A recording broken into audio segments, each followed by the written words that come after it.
There we go. Huh. Good afternoon, everybody. Do you have a good lunch?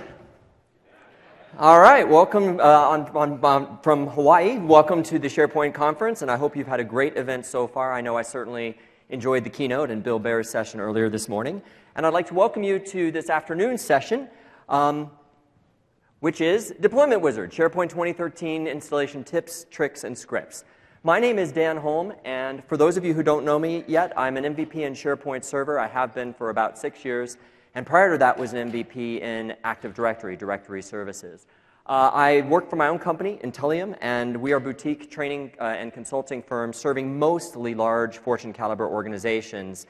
And the one that I'm able to talk about publicly, and that many of you have read about in my articles and blogs, is NBC Universal, for whom I'm the Microsoft Technologies consultant during the Olympic Games. And so this summer in London, I spent my 4th Olympics working with NBC, and in about 14 months, we'll be heading to Sochi, Russia for the 2014 Winter Olympic Games. I spend my life traveling the world, talking with large companies like NBC and others, and also writing books and articles. I did write the SharePoint 2010 training kit for any of you who are looking to get certified in that particular product. And about 1 week a month, I'm actually home. And I live in beautiful Maui, Hawaii, so I thought I'd share a couple of quick slides with you. If ever you're on Maui, please don't hesitate to give me a call. If it happens to be that 1 week a month I'm there, I'd love to see you and show you around. But the most important information on the slide is my contact information. And I highly recommend writing down that URL in the middle right now while I'm talking. Because I definitely want this conversation to continue after today. My job is to help you be successful with SharePoint. My expertise ranges from infrastructure and architecture to governance to working in collaboration workloads and helping organizations align SharePoint with their strategic objectives. That's what I spend my time talking to everyone from C-level executives to IT teams to end users about. And I can only do my job effectively if we have a conversation. And the things I'm going to be sharing with you today are the product of my own experience as well as the experience of hundreds and thousands of other folks just like you. So please stay in touch, whether through Facebook or Twitter. Twitter tends to be my professional SharePoint persona. Facebook is really just for personal stuff for me. And then the URL in the middle of the slide, tiny.cc/danholmspc2012, is my SkyDrive, where you will find all of the presentations that I'm delivering here at the SPC. My understanding is that they will be releasing the slide decks later on, and if you want to get an early copy of it, you can get it from there. I will also post to that same location the scripts that I share with you today, so that if you're interested in downloading them, you can get them from there. And that URL will be the same for all 4 of my presentations here at the event, so once you've written it down, you won't need it again. So that's a little bit about myself. About this session, we're going to cover deployment, and because this is a first day session, we're really going to try to cover as much as we can to ensure that you're able to successfully get SharePoint deployed into your organization. We're going to start with a very quick key points, best practices look at architecture. Then we're going to move into the hardware requirements for the servers in your farm and look at the actual deployment of SQL as well as SharePoint. One of our goals is going to be to automate deployment as much as possible. And so throughout this, we're going to be focused on what we can do to script installation so that by the time you're done, you have the opportunity to really turbocharge your deployment and use skills like image deployment, Windows deployment services, VM, virtual machine manager, and tools like that to rapidly deploy images of SQL servers, of SharePoint servers, of dev farms, single server dev farms, whatever the case may be. So we got a lot to cover during this session. A couple of sort of caveats about it. First, if you're used to setup from SharePoint 2010, it hasn't actually changed that much, which is probably good news. What my experience has been, though, is that even people who were doing a lot of deployment in SharePoint 2010 never really took the time to master the slickness of it, meaning ways that you can script installation and make it automated for you. Also, I'm going to be sharing with you things that I've really tested on RTM versions of SharePoint 2013, and so there are going to be some nice new things you can do with both SQL 2012 and SharePoint 2013. We're also going to address the wonkiness aspects of deployment, things that are underdocumented, misdocumented, and unfortunately there still is some.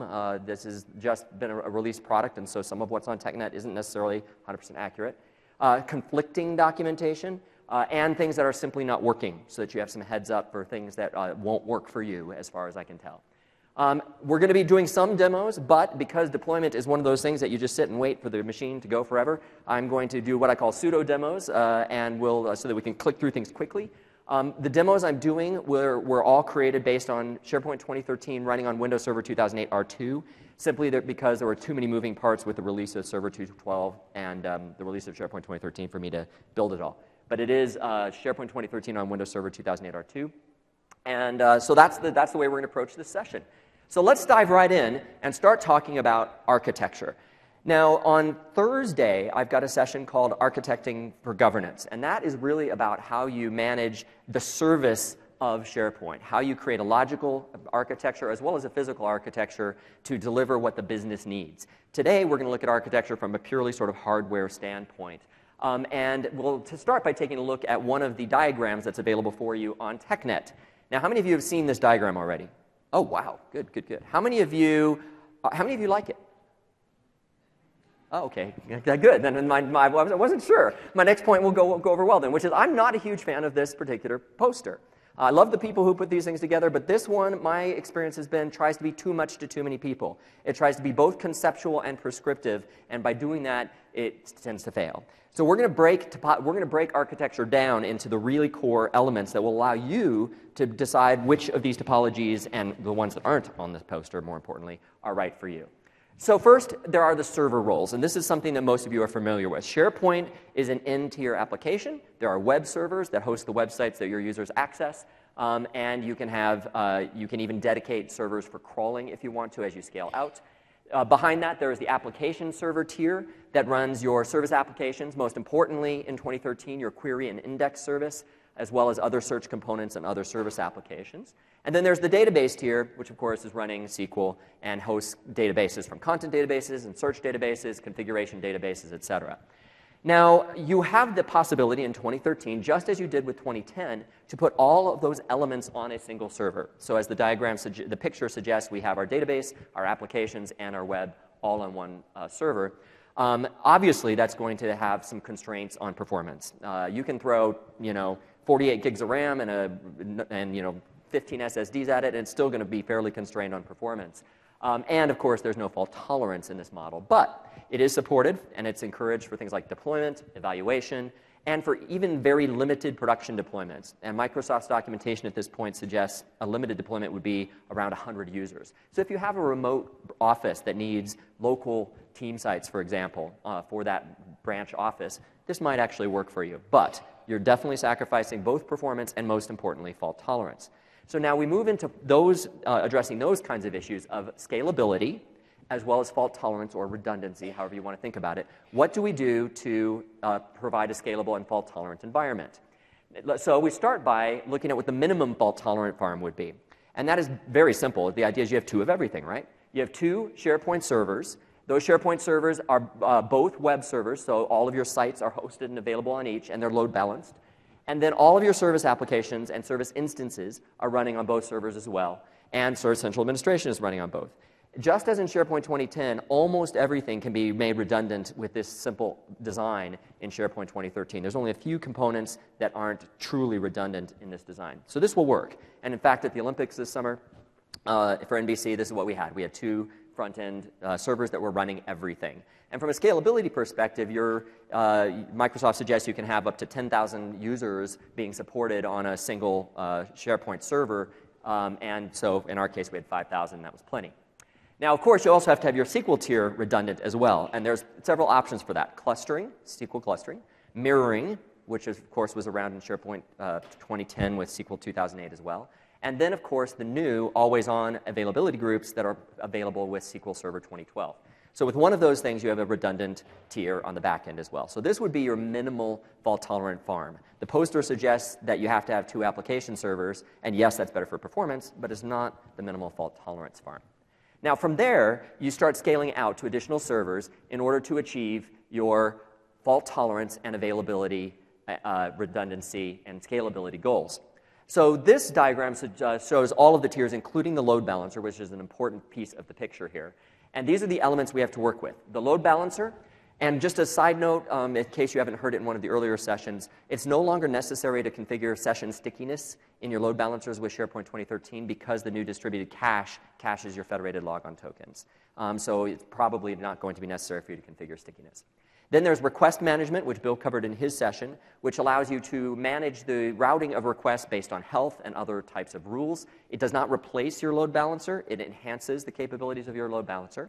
And that particular service runs on all web servers by default. And the way you scale it out is simply to, the way you create fault tolerance, I should say, is simply to have more than 2 servers. So as long as you have more than 2, your request management, A, has a reason for existence, and B, is fault tolerant.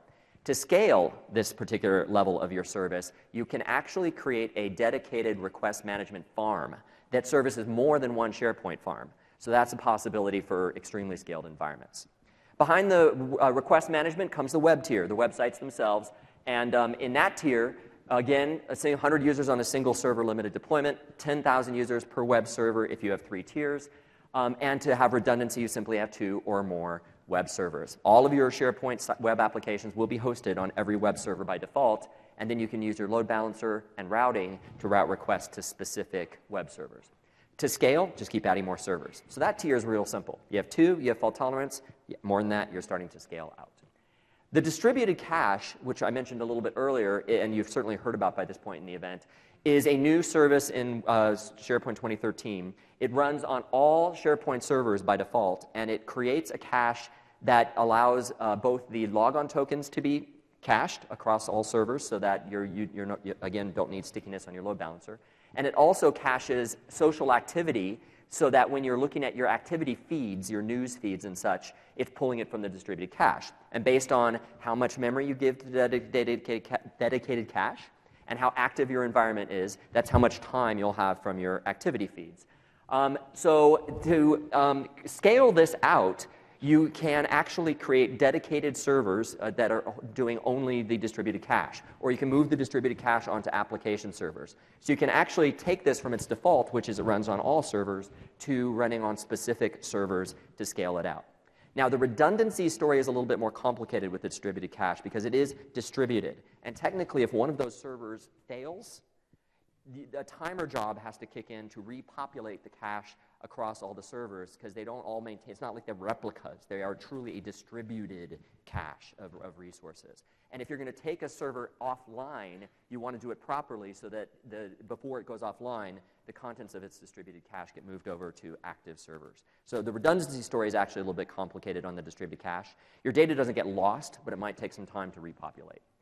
And then you move down to the application tier. And in the application tier, again, as long as you have 2 servers, you've got redundancy, as long as you're running the service instances on each of those servers. Then you scale out by adding additional servers and potentially dedicating servers to workloads in your environment. And that will then depend on what you're doing. Certainly, search will deserve to get dedicated. We'll talk about that in a second. But if you're doing a lot of Excel services, you might choose to dedicate servers for that. If you're doing a lot of sandboxed code, you might choose to dedicate servers to that. So just based on your workload, you might add servers that are dedicated to specific workloads. Now, the one workload you're going to want to dedicate as soon as possible is the query component. The query component in SharePoint 2013 is quite different than it was in SharePoint 2010, and it has significantly greater requirements. The amount of memory and processor utilization, much, much higher now. The good side of that is it takes a lot of burden off of the SQL Server that was there in SharePoint 2010. So your query components now are decreasing the burden on SQL. They then need more beef on their own. And so you're going to want to make sure, first of all, that you've got a redundant query service. In other words, you've got query components running on 2 or more servers. And then and you can put the and you can replicate the index partition across those 2 servers as well. And then it's just a matter of scaling out to having that component be dedicated on additional servers with additional indexing. And there's more sessions about search and search architecture later in this event. But the bottom line story I want you to know now is that this is more important even than in 2010 that you start dedicating your query components soon. As you've heard in several sessions, Office Web Apps is now no longer built into SharePoint. It's its own product, so that will be its own farm. Redundancy is 2 or more servers. Scale is more than 2 servers. So that's an easy one. And then down to the database tier, as we mentioned, redundancy is mirroring, clustering, or always-on availability groups in 2012. And scale is, on the database side, is adding additional SQL instances dedicated to specific workloads. SQL optimizes itself based on the type of database it's working with. So as you scale out, you put your content databases in one instance, and that optimizes itself. You put your search databases in another, and you can put your configuration in all other databases either with content or on yet a third set of instances. And you scale out based on the workloads of those databases. So with all of that said, it actually is pretty easy. It's a matter of saying, okay, if we've got two, we've got redundancy. If we want to scale out, we add more, and then we start dedicating based on workloads. And all that poster is doing is mixing all those things together and then making it more complicated by throwing in physical and virtual environments. And physical and virtual is not a tough variable to figure out. Do you put it on physical or do you put it on virtual boils down to really two things. First, performance. It's all about performance. If you have enough resources given to a virtual machine, RAM, cores, I/O, network, your virtual machine can perform extremely well. In fact, I'm seeing more and more customers starting to virtualize SQL Server 2012 for SharePoint because on Windows Server 2012, Hyper-V is so much more scalable and gives its resources to the virtual environments so much more effectively that the penalty you have for virtualizing SQL is nearing zero. And on the other side of performance, you get manageability, the ability to replicate VMs, move VMs around between physical hosts. So it's really a matter of, is the performance hit that you may or may not get by virtualizing a bigger cost than the benefit you get by reduced hardware costs and manageability? And you just make the decision based on that. It doesn't impact your architecture per se. It's almost a separate discussion. So you can decide how many servers you need, and then you can decide whether those need to be physical or virtual. And again, if you're looking at Windows Server 2012 and Hyper-V 3.0, you have a lot more capability to move forward with virtualization because it is a significantly better product. And my colleagues who really specialize in virtualization are really excited about Hyper-V 3.0. Everyone sort of believes that Microsoft is actually ahead of VMware now. And luckily, that means there'll be a leapfrog game now instead of Microsoft being constantly behind. And that's a great thing. Or at least constantly behind in the perception of the market. So that's where we are then. You need to put together what your business is trying to do with the technical considerations of performance, scalability, redundancy, and manageability. Factor it in with cost and do the math to come up with the equation. And all of those things go into the mix, and it's not a real simple thing to come up with because business needs and cost are tough to deal with. Technical part is easy. The business needs and the costs become more challenging. And one of the things that is really important to remember with architecture is there is no best practice. Architecture is a function of having good technical expertise and understanding what the issues are, having a good process to be able to take business needs and costs into consideration, and then make compromises. That's all architecture is. And it's true on the physical architecture that we've just talked about. It's really true as we get to the service architecture that we'll be talking about on Thursday. So with the architecture bit under our belts then, let's move to the hardware requirements of those servers in our farm. If we're doing a single server environment, Microsoft wants us to give that environment more resources than we did in SharePoint 2010. Specifically for cores, it's 8 gigs of RAM if you're doing foundation and 24 gigs of RAM if you're doing server. That's for a single server environment. Now that sounds like a lot, and it is. I can tell you I know lots of people who are doing dev and evaluation on 4 or even 8 or even 4 gigs of RAM. It does start getting tight, but you can turn things off as well. You can turn off the distributed cache service. If you're not developing or testing the social capabilities and you're not having to worry about federated logon tokens being cached across multiple servers, turn that off. You can crank down several other things as well. So you can create dev and evaluation environments on 8 gigs of RAM on a single server, but if you're going to be doing it in production, you probably should be looking at these kinds of figures or simply scaling out to a bigger farm. And as soon as you go into multiple tiers, your RAM requirements do drop. In a multiple tier structure, the minimum suggested RAM is 12 gigabytes of RAM, again, 4 cores. And then on the database size, 8 gigs of RAM and 4 cores for small deployments, 16 gigs of RAM and 8 cores for large deployments. Now, all of these hardware requirements are detailed in the links that are in the slide deck. I will tell you that there is a lot of different guidance out there about hardware. There's a lot of information that came out during preview that some of it's getting revised. I'm hearing different things from different people in the Microsoft product group. There's a lot of noise out there. In the end, it's just a matter of testing it, right? You're not going to roll out an environment without testing it and knowing it's going to be successful. So give it as much resource as you can based on cost and business needs, and try to hit at least these minimums. And the more you can give it, obviously, the better. Now, once you've got your hardware identified, you're ready to prepare for installation. And one of the key points in preparing for installation is to make sure that you have the right service accounts in your environment. And one of my big areas of interest is ensuring that the customers that I work with have least privilege environments, where accounts only have the privileges they really need for the job of that account. And so starting in SharePoint 2010, I really beat up least privilege. We found some bugs in it. Those have been mostly fixed. And the guidance in 2013 hasn't changed a whole lot on service accounts. So what I'm going to do is I'm going to point you to the detailed references. TechNet has some great articles. And then I'm going to hit a couple of the most important points that I end up finding myself talking about with customers. So the first of which is, which accounts do you need? And this is just a simple list. And again, the TechNet articles detail each of these.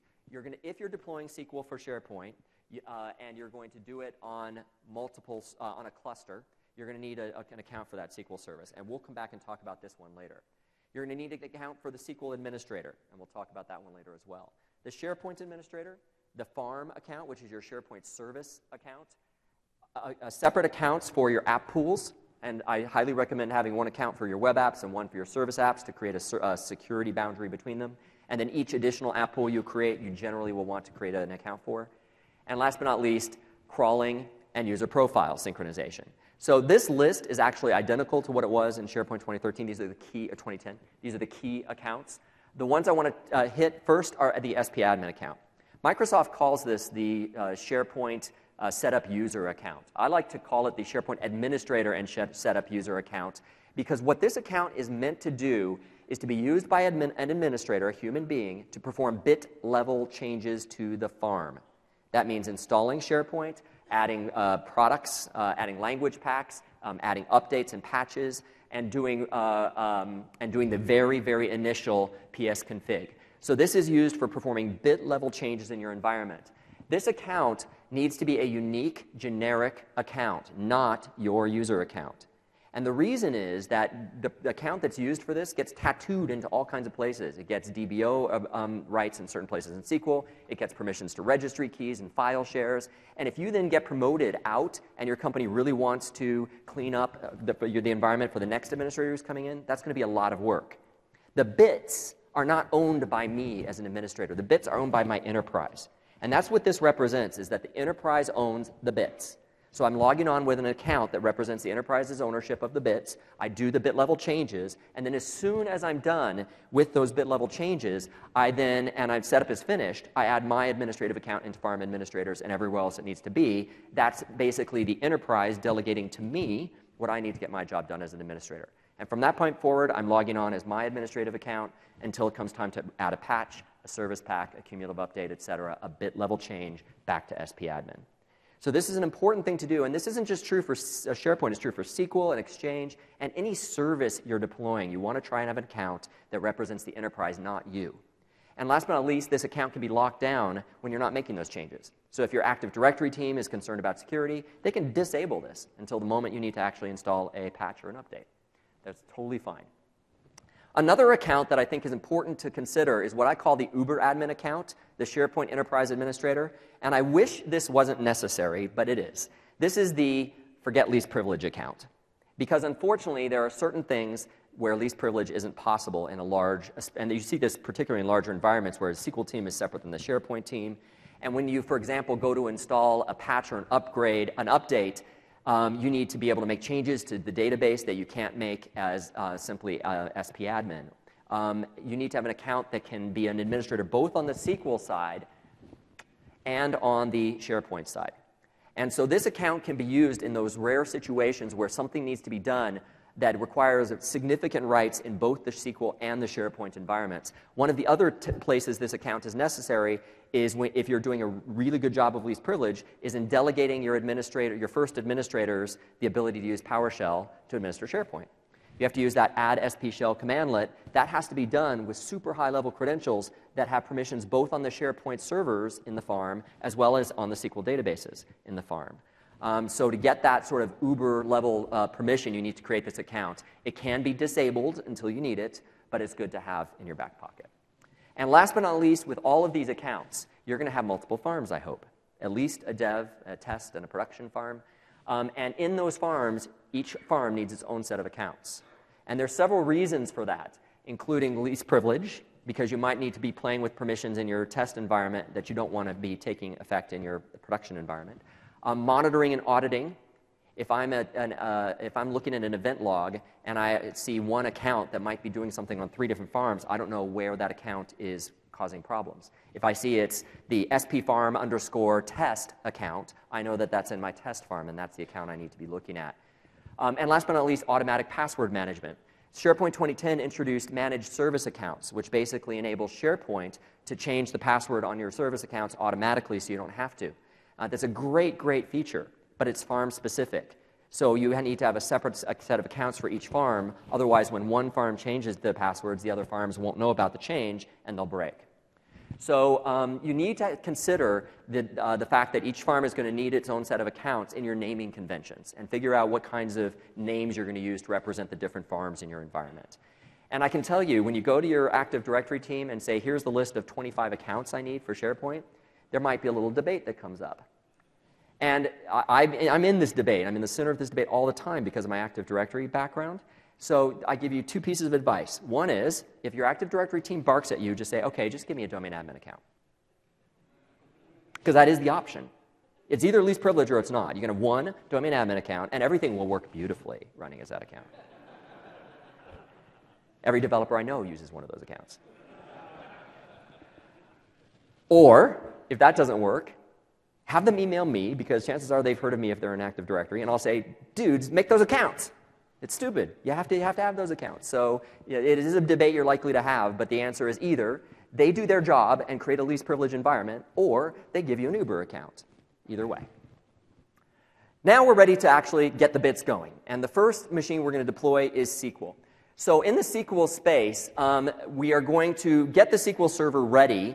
And by the way, for those of you who might have been traveling or not following Twitter, SQL Server 2012 with SP1 was released on Thursday. So that is now out in the wild. My experience is the download from MSDN actually says it's SP1 but isn't.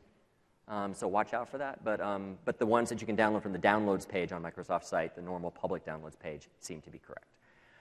You're going to log on to your SQL Server as your SQL_admin account. So this is one of those places. I'm using a SQL generic account representing the enterprise's ownership of SQL, and we're going to do these things as SQL admin. It has to be an administrator on the server, and then we're going to install .NET Framework 3.5.1. That is required for SQL Server 2012 for sure, and you can either do it in the UI and Server Manager, or you can use the 2-line PowerShell commandlet that's right there, import Server Manager, and then add Windows Feature Net Framework. So either PowerShell scripted or UI, you do have to install that first. After you've installed that, and by the way, there's more resources for you at that link.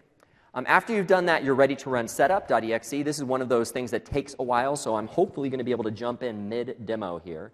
And let's see if my machines will cooperate with me. So I've already started running setup here, and we've already gotten through all the rule checking and all those kinds of things. And we're kind of at the core part of setup where we can click through. And I'm going to cross my fingers here, yes. So we can choose to install SQL features. That's what we want to do. Click Next. It then gives us the list of features to install. And we're going to want to install the database engine as well as the management tools.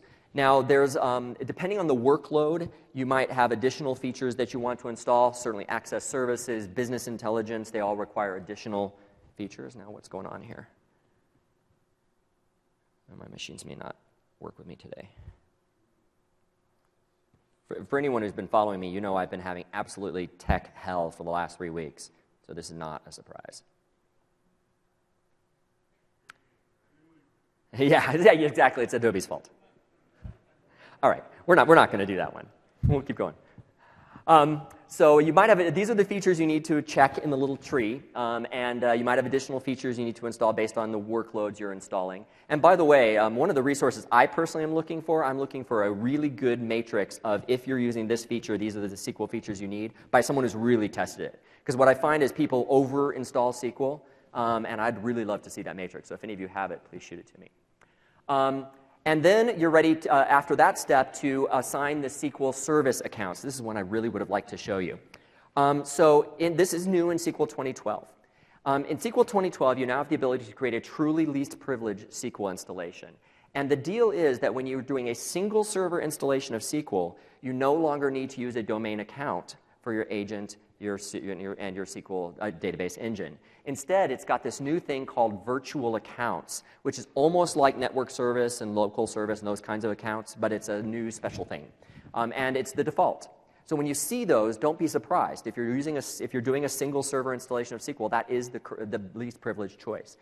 You can also choose to use a slightly older capability called managed service accounts, which were introduced in Active Directory Server 2008 R2, which basically allow you to create an account in Active Directory that's targeted to a single computer and the services on that computer.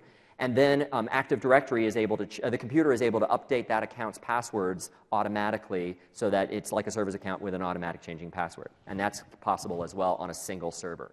If you're using a cluster, however, you do need to use domain accounts, which is more like the older guidance. And so you would have a domain account such as SQL_service that would be assigned to the services on both nodes in the cluster. But if you're doing a single server install, you can use virtual accounts. Slightly new little thing. There's some references on all these things on the slide deck for you as well. Now, once you've gotten to the last step of setup, setup tells you your final configuration and says click install, and if you click install, it's going to start going. But at that moment, it also tells you where your configuration file is loaded. And your configuration file is a great little tool. And let's see if I can show you that successfully here.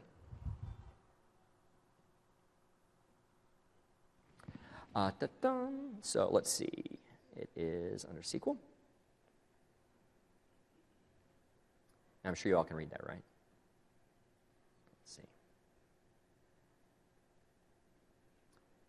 So what happens is while you're using setup in the SQL setup process, it is creating an answer file for you. It is creating a script. It's called the configuration file. And again, right when you click install, it tells you the exact path to that file. And when you open it up, it's just a bunch of parameters that relate to every single thing you chose in the interface. This can then be used as a script for SQL installation. So you literally could cancel right at that moment and then rerun setup against this answer file with a couple of small changes we'll talk about, and you would now have a script. So it produces almost perfect script for you. Now, you are going to need to make a couple of small changes to the default answer file because it doesn't by default agree to the license terms for you. You have to add that into the answer file as Microsoft's little way of making sure that you do, in fact, agree to the license terms. So you have to add the I accept SQL Server license terms equals true value. You need to add the product ID if you're not using an eval version. You need to comment out the UI mode node, and you need to change quiet equals true. So there's 4 changes. They're all at the top of the file. You add agreement to the license terms. You add their product ID if you need to. You comment out the UI mode. That keeps the UI from appearing. And if it does appear, it actually conflicts and doesn't work. It fails. And it tells you that. And then last but not least, you set quiet equals true. And now you run setup.exe with that answer file by simply using the /configuration file equals parameter. Point to your configuration file, and it's now scripted. So you now have a completely scripted install of SQL that you can replicate across your different environments. And the answer file is really easy, and there's some of the references I have for you go into the details of the answer file, but you'll find it's very easy. It's well commented. So if you need to make changes to it, in different environments, you're going to find that easy to do. Once SQL has been installed, you're going to need to make a couple of final changes to the SQL Server. Assuming this is a multi-tier environment, you're going to need to open up the firewall to allow SQL to communicate to the outside world to communicate to SQL. You can use the netsh command, which is a legacy. It's being deprecated, but it still works, so I have it there because it's simple. There's other ways to do it as well.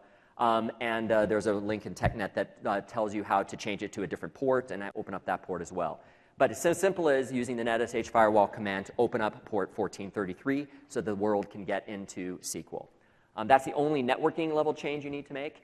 If you want to lock it down further, there's 2 good white papers on TechNet for how to do that. And most of the guidance that applied to SQL Server 2008 R2 and SharePoint 2010 still applies in the SharePoint 2013 space.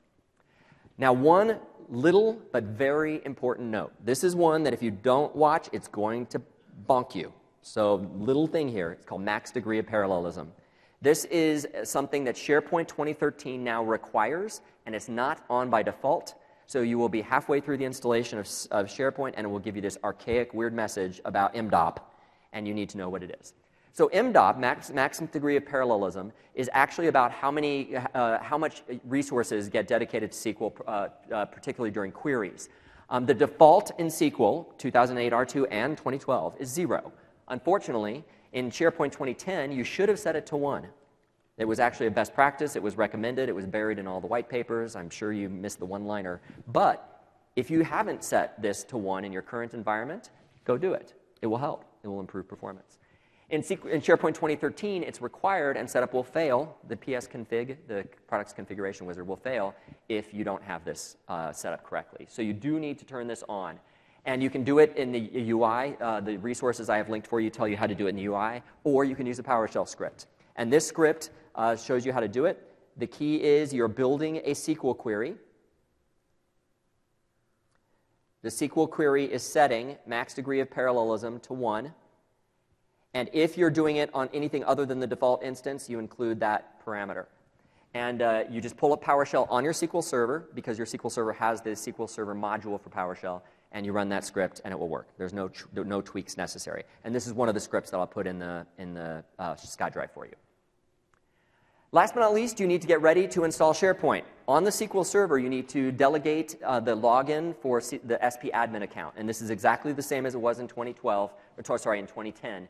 You need to create a login for SP admin, your setup user administrator account, and you need to give it the DB creator and security admin roles. Remember, you're going to be logging on as a human being, as SP admin, to install SharePoint. When you install SharePoint, you are going to be creating the farm configuration database, so you need the DB creator permission. You are then going to delegate permissions to that database to your farm account, so you need to be able to change permissions on that database, which is the security admin role. So those two roles allow you to create the first databases and then turn them over to the farm account, and from that point on, the farm can do everything it needs to do. So that's the same as in 2010. So now we've got SQL ready, we can install SharePoint. And to install SharePoint, we have a server. We're going to log on as SP admin, which we've talked about already. It needs to be in the administrators group of that server, as well as the roles on SQL.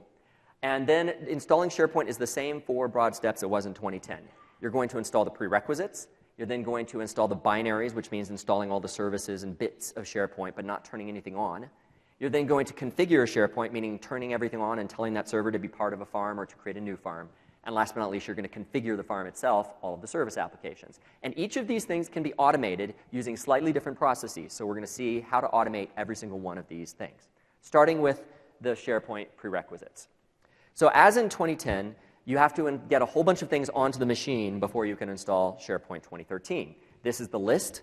And just like in 2010, there is a tool called the prerequisite installer that's right at the root of your SharePoint installation files that will allow you to download and install these prerequisites automatically. So you could just double-click and run the prerequisite installer.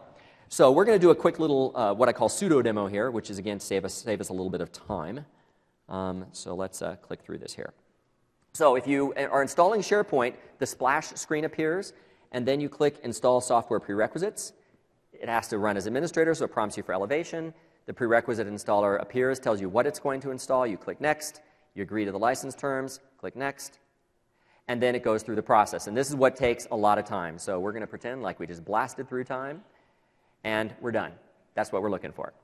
Now, there may be some restarts in the middle of that, and we'll talk about that in just a minute. But the bottom line is it downloads and installs all of the prerequisites for you. Now, obviously, that's going to take some time to download all these prerequisites. If you're doing multiple servers, that could take a lot of time. And many of us, I think, don't let our servers go out to the internet in the first place. And so it's a good idea to be able to install these prerequisites from a local source, from a network share, maybe from the local hard drive of the server. It doesn't matter. But you can do that. You simply download all the prerequisites, and we'll talk about how to do that. You download all the prerequisites, and then the prerequisite installer command allows you to use switches, and the switches are all documented on this slide. All you have to do is point to the path where you're putting all these things, your network share. So you can either create a giant command line that has all of those switches on it, or you can create what's called a prerequisite installer.txt file. Let me show you what that looks like. Prerequisite installer arguments. So let's see. In my SharePoint 2013 folder, there's the prerequisite installer itself. And this is the file that I've already created that we're going to talk about, prerequisite installer arguments. And this is what it looks like. Whoops, you can see it's pretty hard to read. All of those switches are on one line.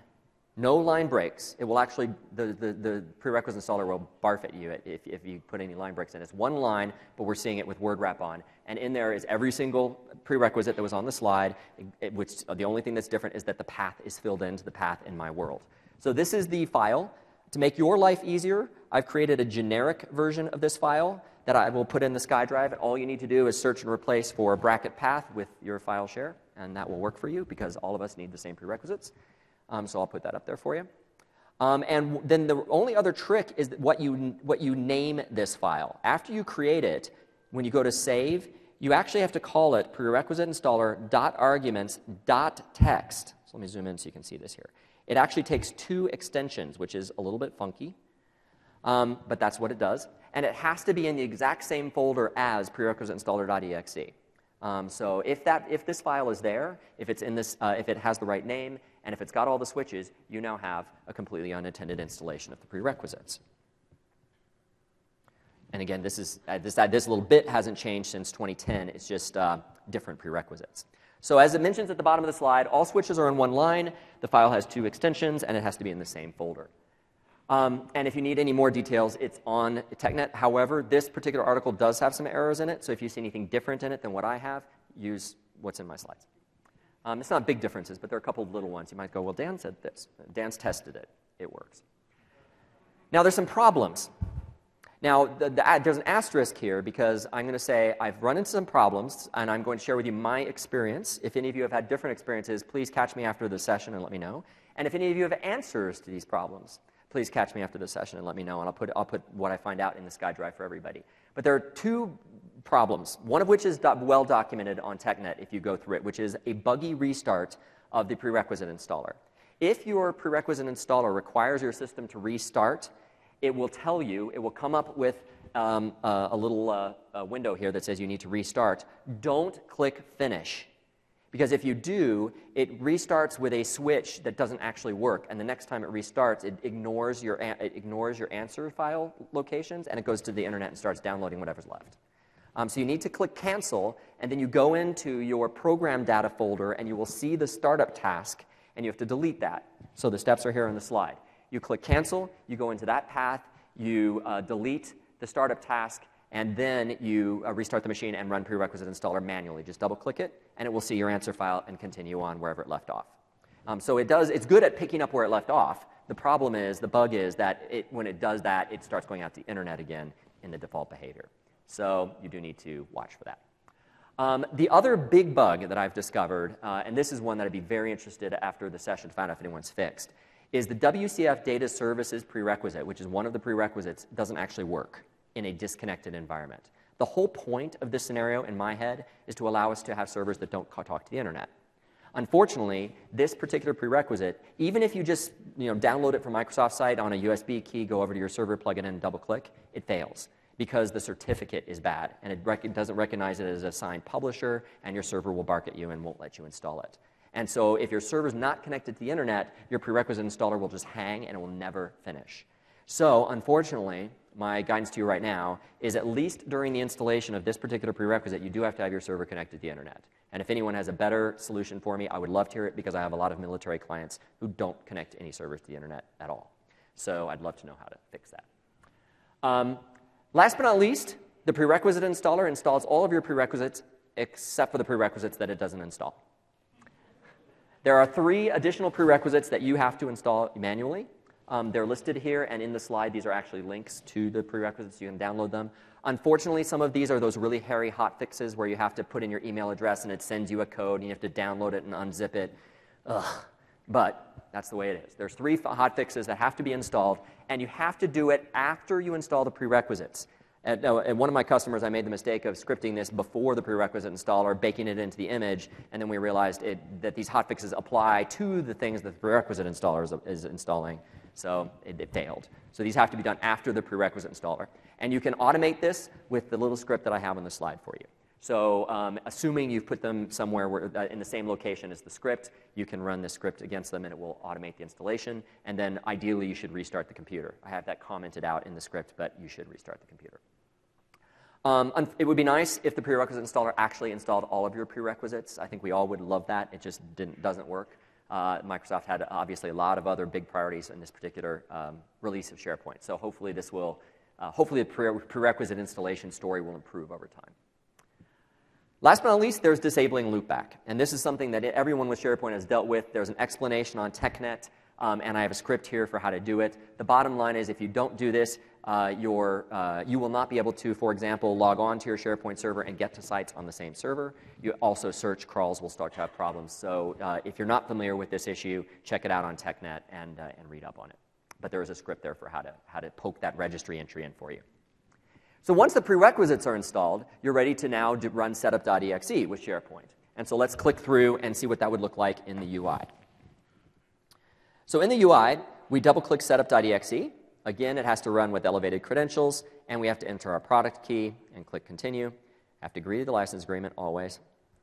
And then we get this wonderful box that has been here since forever. And one really bit of one great bit of little good news is they fixed the terminology on this page. I don't know if you remember 2010, but it's like it asked you the same question twice. It changed the wording and it flipped the default order just to make it really confusing. And I remember I talked to some of the people on the product team back when 2010 was released. I said, why do you ask the same question twice and change the defaults? They're like, oh, it has to be there for hooks from other applications. Well, now it's the right words and it asks you once, so I'm just saying. But it does make it a lot clearer here. A complete installation for production environments or a standalone installation for trial and deployment environments. Complete is the default, which it should be, which means you're installing SharePoint and you have SQL already installed somewhere else. So this is now a nice page. And then we can click through. This, again, takes several minutes, so we're going to warp through time. And when it's all done, we get the finished notification for this step. So now at this point, SharePoint is installed on the machine. All the bits are there. All the services are registered, but nothing's turned on. The server isn't part of a farm. It hasn't created its own farm. It's sort of a neutral server. And that's going to be important for us later because this is what we're going to image if we want to deploy SharePoint with images. This is the state that we're going to use. It has to be done now before everything's turned on and part of a farm. So we've installed we've seen how it looks in the interface. And once we're done with that, we would install the latest cumulative updates. There aren't any yet for 2013, but there will be. And I'm a fan. You need to make sure that all the servers in your farm are at the same patch level. I think we all know that. And generally speaking, I'm a fan of when I'm installing a new server in a farm, getting it completely up to date before I run the products and configuration wizard.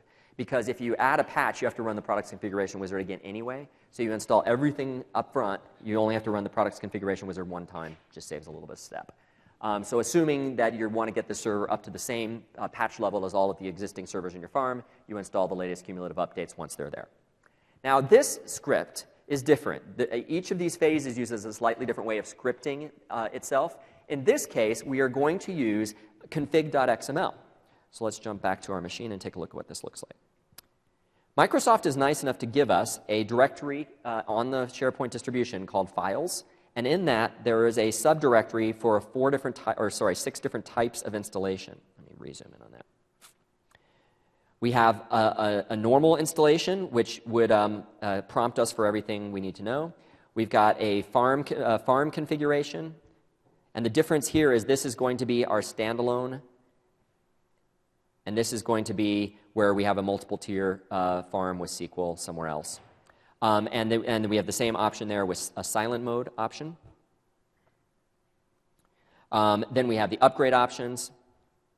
So we have upgrade, standalone, and complete, either silent or not. Those are the different dimensions we have. And inside these folders, we pick the one we're doing. So let's say we want to set up the first server in a farm silently. We go into the Setup Farm Silent folder, and we see a file called config.xml. We open that up. And this is the script. Again, this comes with SharePoint, so there's no magic here. The only magic is we have to make one change, which is the product ID. So you'll notice about halfway down there's a PID key value. Whoops. This is what we need to change. So we enter our product key here, and then we have to get rid of the comment tags at the beginning and the end of the line. Those make it those comment out the line. So we get rid of those comment tags, and when we're all done, we have an answer file, a config.xml answer file. So it's 1 or 2, if you want to count it that way, changes to this file. Once we've made those changes, we simply run setup.exe with the /config switch, followed by a space this time instead of an equal sign like SQL, because Microsoft likes being inconsistent to make our job more interesting. Path and then config.xml. So you're pointing to config.xml with setup.exe. So that's a very simple one to script the installation of the SharePoint binaries. If you want to monitor the installation, you can look at the log, you can follow the processes. It will be quiet. There's nothing that comes up at the end that says, OK, SharePoint's ready for you to finish. It is completely unattended. Now, the final step is then turning on all the services, joining the farm, or creating a new farm. So this is the SharePoint Products and Configuration Wizard, or PS-config UI, as you might know it. And so in this particular instance, we're going to, whoops, it looks like I got the wrong, oh, there we go. We're going to run the SharePoint Products Configuration Wizard from the Start menu. Click Next. It's going to tell us that it's going to temporarily disable all sites. Now, when you're first creating a farm, this is no big deal. It's a brand new farm. There's no sites. The reason they give you this message is because you're also going to run this same wizard after you install a language pack, a cumulative update, and those kinds of things. So that's why it's giving you this message, is because in a production environment you're updating, you need to be reminded that there's going to be a disruption in service.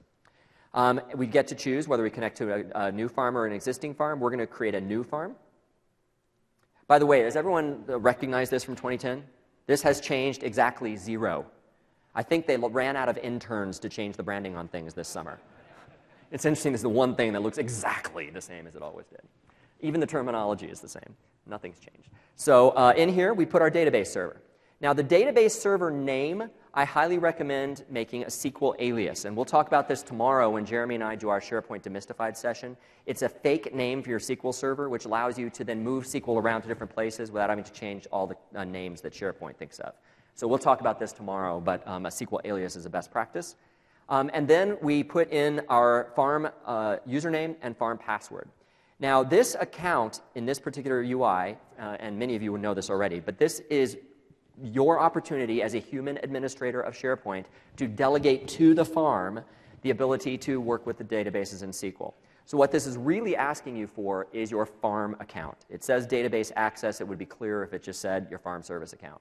And this is why you need to be a security admin in SQL, because after you create this database, you're going to give permissions to that database.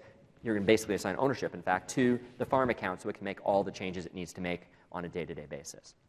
We put in a farm passphrase, same as we did in 2010. And then we can set a port number for central administration.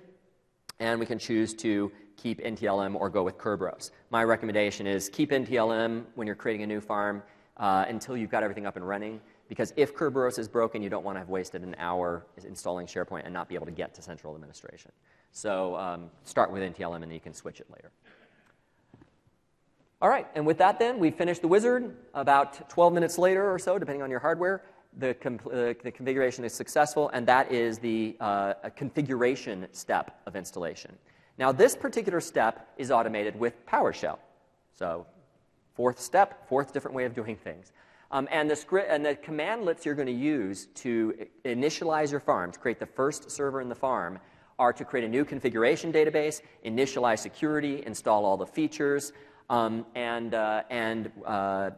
these commandlets are, in fact, exactly the same as they were in 2010. They still work in 2013. And let me show you the script that I'll be giving you to help you do this. Oops, hopefully I have it. What did I?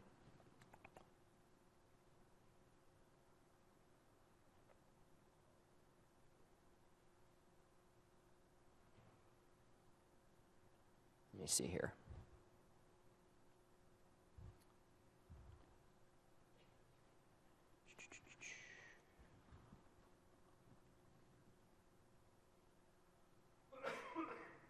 No, I can't show it to you. But I will put it up on the, in the SkyDrive, and the URL again is there, tiny.cc/janholmspc2012. What this PowerShell script does is it's a very clean script where all of the variables are up front, so anything you need to customize will be really blatantly obvious to you. You customize it, and it scripts the first server in your farm. Within the next week or two, I'll add the script to add additional servers to the farm, so you might come back to the same SkyDrive, and I'll get the additional server script built up there. But you'll see it's a nice, clean script. The main thing I was going to show you is that all the variables are right there. Your account names, the port you want central administration on, the name of your administration and configuration databases, they're all right at the top and easy for you to change. At that point, you now have a farm, or you've joined a server to a farm. And from that point forward, it's all about configuring your applications and configuring your websites. And there are sessions throughout this event that focus on what you do once the bits are on the machine. So I'm not going to focus as much on those parts, except to point you to my favorite resources for working with automated deployment of these things. So first, there's the PowerShell sessions here and the individual feature sessions here at the SPC.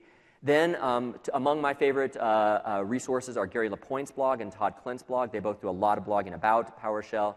They found a lot of the tips and tricks and places you can stub your toe, and they blog about them. One thing I will point out is that with 2013, it does seem like there are a few things that aren't quite, what should we say, as, well, maybe they were done by Adobe. There are a few PowerShell commandlets that when you run them, don't set the settings that you really kind of need, and the only way to get to those settings is through the UI or through deep dotting in your PowerShell. So there are a few things, and Todd has blogged about them, that are still a little bit less than perfectly clean when you go to install some of the more complex and particularly the newer service applications. One last note is I know many of you have looked at Auto SP Installer, which is a product on CodePlex. This is a community project that really focuses on creating the perfect PowerShell script from bare metal to full farm, full multi-server farm, full distributed architecture farm. It can be a quite powerful and rich solution. I've had my customers that have used this tool have had good luck with it. I actually use a tool that Gary wrote that's very similar. And if you're doing complex farms, I highly recommend looking at that solution. Also, if you're interested in how to do things with PowerShell, dig into its scripts. Scripts are just text files. You can go in and see how they did it, and that might help you figure out how to do what you're trying to do to your farm. So at this point now, we've installed all the bits. We've talked about all the different ways you automate each of the bits. And now we kind of need to put it all together and think about how we're going to deploy in a turbocharged fashion. And when I say turbocharged, I mean things like images. So rather than having to even run a script, we can simply blast out a perfect image of a SQL server or a SharePoint server. And we can get pretty close to that perfect world. Starting with SQL. With SQL 2010, SQL 2008 R2, as well as SQL 2012, you have the ability to sysprep SQL. This was not possible prior to that. And so you run setup.exe, and from the advanced installation, instead of choosing to install SQL, you choose to prepare the installation. And what that does is it takes you basically 2/3 of the way through installation. It lays down all the bits for the features that you want, and you can only install a limited number of features this way, including, luckily, the database engine. And you can even capture that as a configuration file if you want to. And then you run sysprep. So you're basically creating a 2/3 finished SQL server, and then you're sysprepping it. Now, for those of you who aren't familiar with sysprep, sysprep is a tool that it's part of Windows. It's in System32 sysprep. And what sysprep does is it genericizes a machine. It makes it so that it takes away all the little uniquenesses, including things like the machine name, some of the different GUIDs that are used here and there inside of Windows and services, and then shuts the machine down. And once it's shut down as a generic machine, you can now do whatever you want with that disk drive. You can physically duplicate the disk drive. You can use your favorite deployment tool to take an image of the disk drive and deploy it. And wherever you copy that disk drive, what you're copying is a generic drive that then when it starts up will become the unique new machine that you're trying to deploy. So sysprep is literally preparing the system for deployment. It looks something like this. You have your you have the server that you want SQL to be on, and you run setup.exe, and you choose to prepare the installation. And then when SQL tells you it's ready, you go and run sysprep. And sysprep then genericizes the machine. You can think of it as stripping out all of its uniquenesses. At that point, then, you use whatever tool you have at your disposal to duplicate that image. You might physically duplicate disk drives. You might be using Symantec or Microsoft's deployment tools, Altiris, whatever, and you can now deploy that. And each one you deploy is generic. Now you start up one of those machines, and when you start up a machine that's been deployed this way, it goes through a mini setup where it asks you basically what language and region do you want to use, what's the machine name, and it does a scan for hardware to see if it needs to install different drivers based on the system it's now on. So mini setup now runs and gives you basically what you started with before you ran sysprep, but now it's a unique new machine. The final step then is to finish server configuration, which means assigning IP addresses, joining the domain, and all of this can be scripted, by the way. And then when all that's finished, you go back to SQL setup, and you run setup.exe, and instead of installing SQL, you choose to complete the installation. And it does the last little bit where it turns on all the services on that machine and does the things that need to be done on a unique machine basis. So you can deploy the image, which saves actually quite a bit of time, and then just run the little SQL completion. And that, too, can be scripted. You can capture it as a config.ini file, and you can run setup.exe/config and /configuration file, and you can script that little bit as well. So you end up with a unique SQL server. And on the slides in the notes, there's actually a set of links to all the detailed step-by-steps that are on TechNet. The one thing I found with the TechNet documentation is that some of the SharePoint docs say one thing, some of the SQL docs say another. And again, what I've done, I've actually tested, and I can tell you it works. So if there's a conflict, just use the information that I've given you. Now, the one step that I left a little bit vague here is how you actually capture and deploy the image. And so let's talk about that as well. Deploying an image really is not a SharePoint-specific thing or SQL-specific thing. It's a Windows technology. And Microsoft actually gives us all the tools we need to create, manage, and deploy images.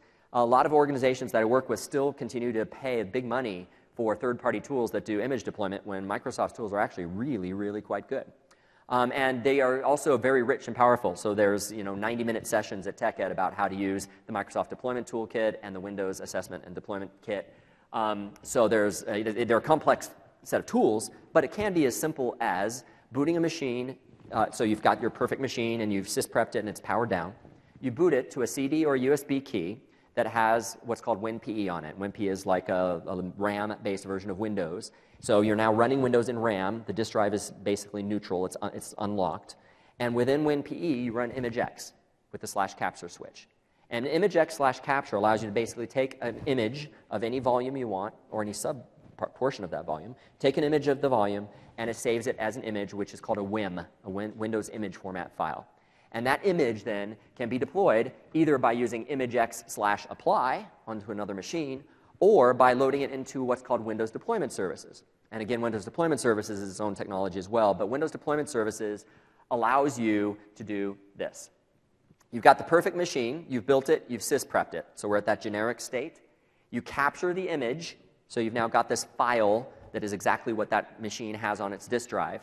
You upload it to Windows Deployment Services. So you might have several different images. You might have a SharePoint server, or a SQL server, a dev server, who knows what else, desktops of different kinds.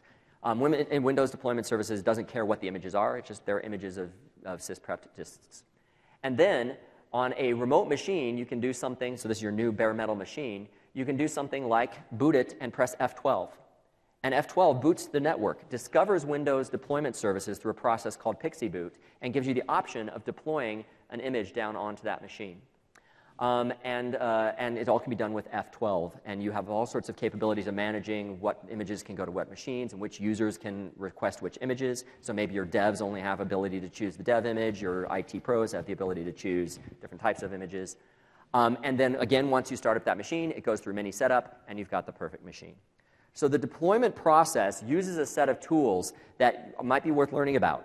They are very rich and powerful, so let me say this. Don't get caught up in their complexity.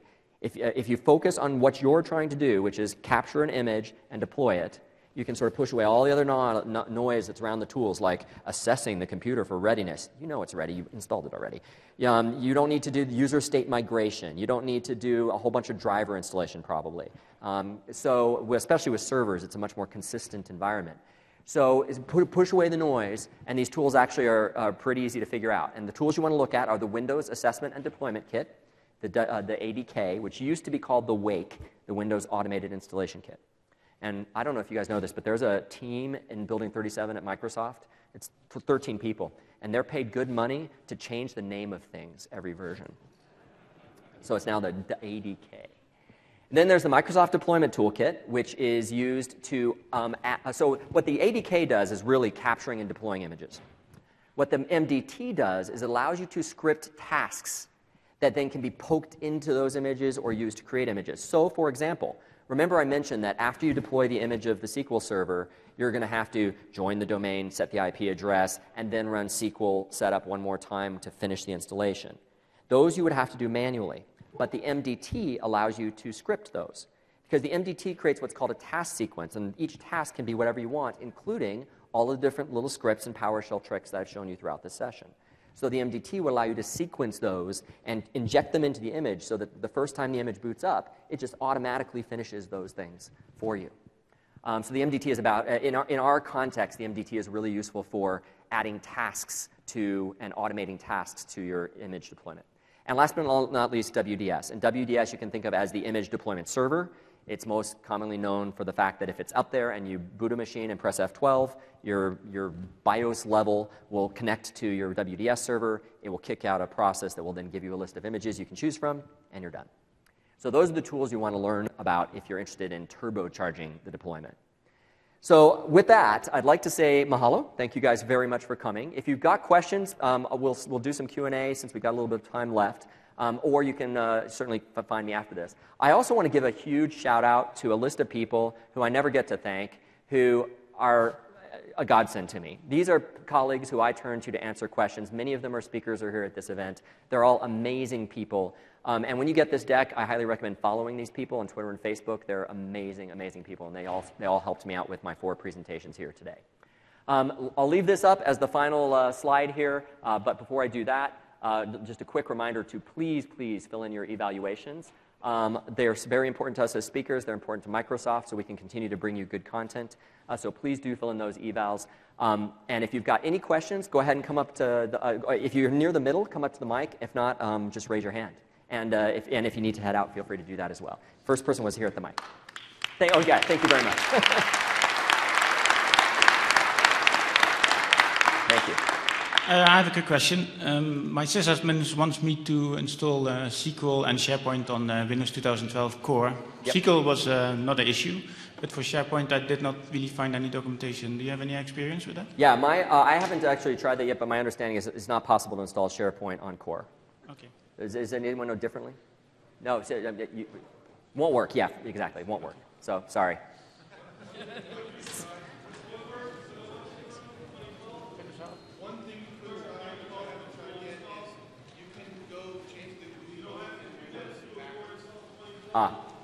Yeah, so one thing that was suggested is you could install in the full GUI mode and then roll, in 2012 you can roll the GUI mode backwards. And it's not quite the same as Core, but it strips out a lot of the things. And that might work. It's worth trying.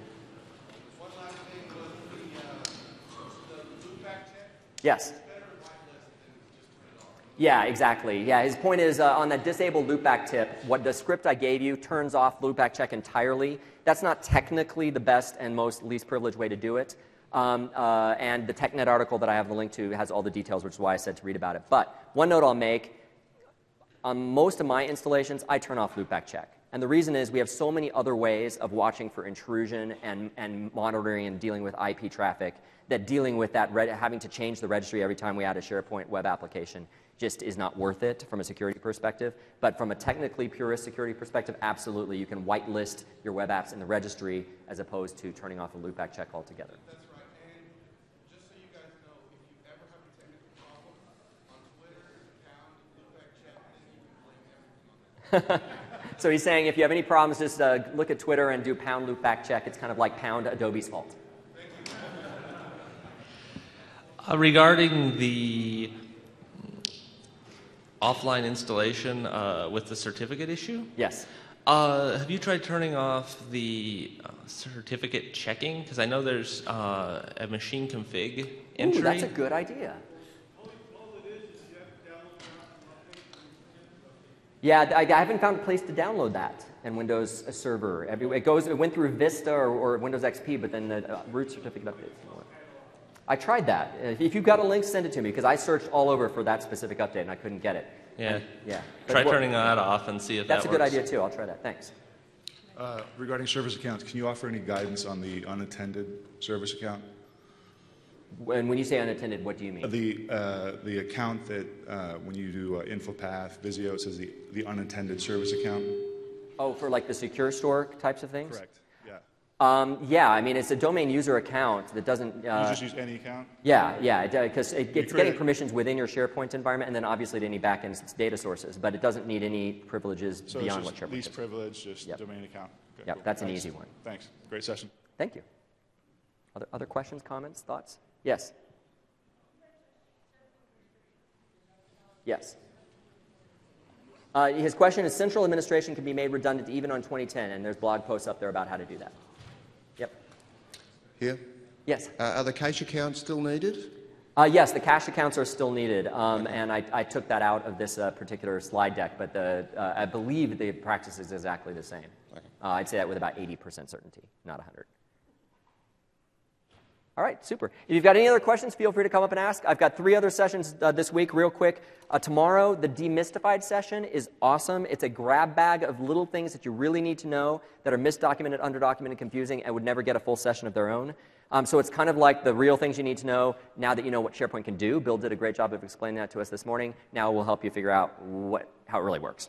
That's tomorrow at one point. The second session tomorrow is automating governance, which is about how to automate things like site provisioning and group membership requests. And then on Thursday, architecting governance, which is about how to create a mostly logical but also physical architecture that will allow you to present a SharePoint service to your organization. So thank